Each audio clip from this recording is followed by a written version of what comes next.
Xin chào tất cả mọi người. Cảm ơn tất cả mọi người trong thời gian qua đã đăng ký và ủng hộ kênh Phay Sới Phúc Hậu của em nha. Hôm nay em giới thiệu đến mọi người bộ cùi dĩa của dàn xới giữa.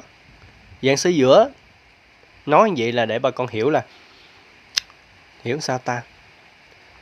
Rồi, tại vì nó là dàn xới giữa thôi. Rồi, bộ cùi dĩa này là 11-24. Thực tế bà con chỉ cần cho em xem bộ cùi dĩa này thôi là em đủ hiểu nó là bộ cùi dĩa dàn xới giữa rồi. Tại vì nó khác biệt rất là nhiều. Nó có 6 cái lỗ ở trên cái dĩa của nó, băng than 26 than. Cái dĩa 24 răng, cái cùi 11 răng. Cùi này là cùi rời nha bà con. Rồi, nếu bà con nào mà đang có những bộ cùi dĩa này mà hư đó thì có thể liên lạc lại với em qua số điện thoại em để trên màn hình để mua lại y như vậy. Mình về mình ráp ha. Bộ này cũng có thể chế được ha. Rồi, xin chào, hẹn gặp lại bà con những video tiếp theo.